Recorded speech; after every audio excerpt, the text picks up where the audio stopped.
this worksheet right now.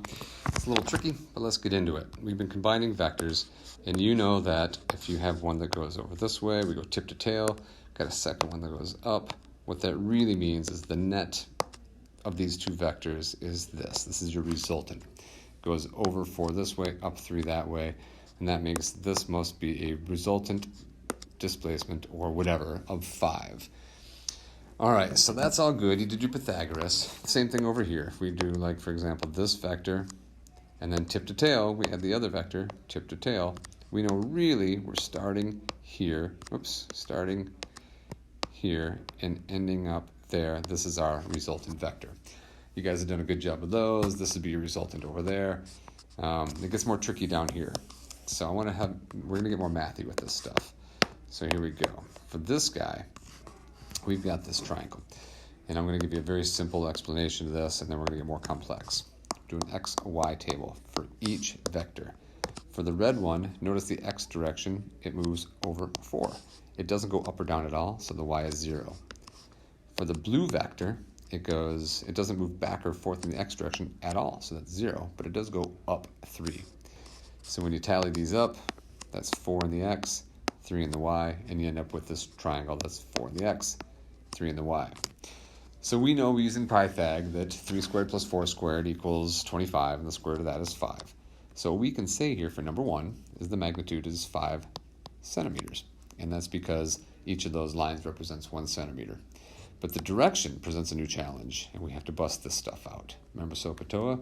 Yeah, you love it. All right, so let's reproduce that triangle. Remember, it was 4 here, and 3 there, and then a resultant. And we need a direction, so I want this angle, because it started going to the east and then went north, so it's sort of northeast.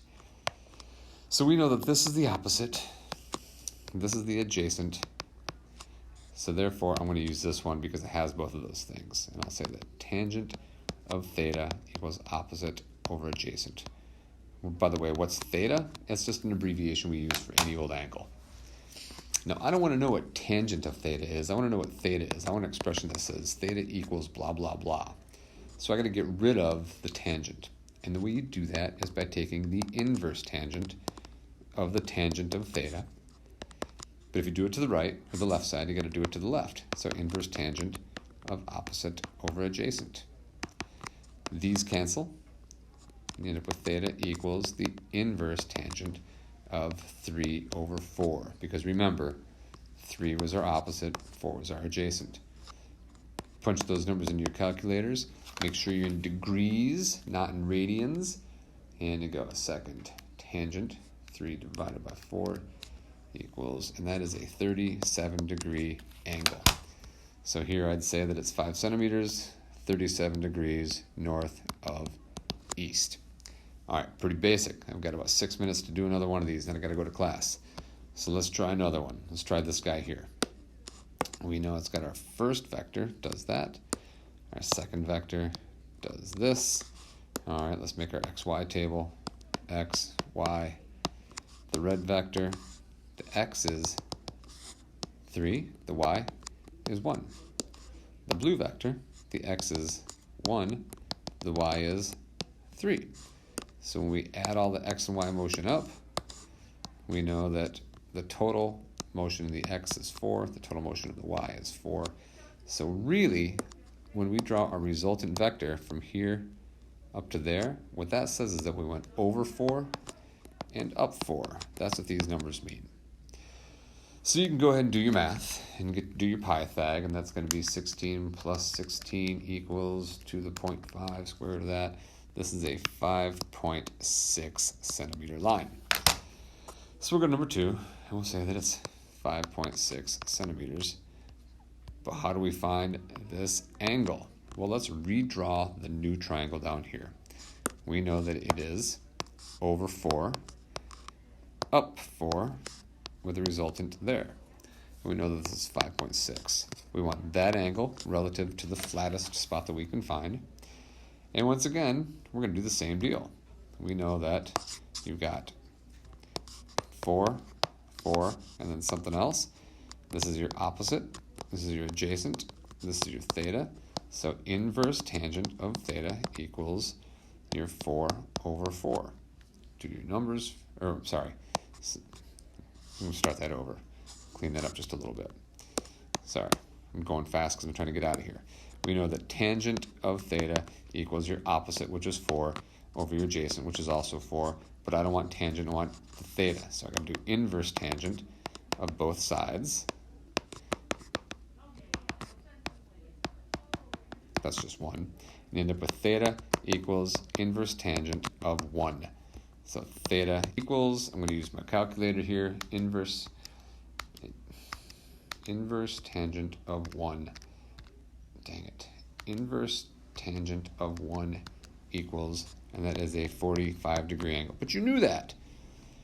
And then you say it's 45 degrees north of east. So there's that. Let's do a harder one. We have just a little bit more time.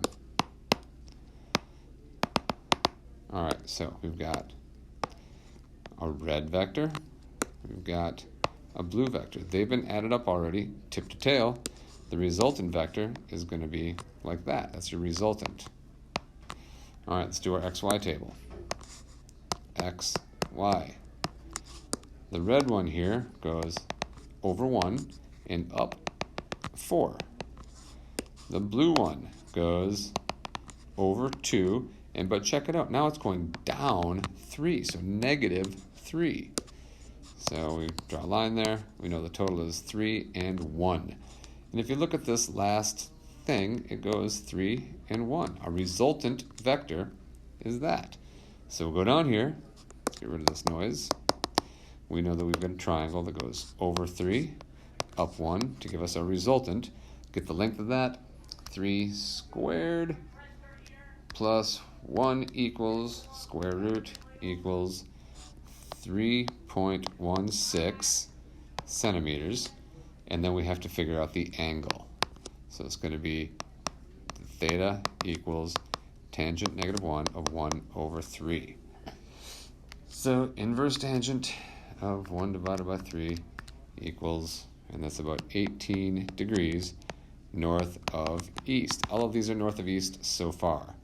All right, one more tricky one. Let's get into one of these ugly ones down here. Let's do 7. This one's weird. Let's do our X, Y table. All right, you've got a red vector. You've got a blue vector. All right, for the red vector, it goes over 3 and down 2.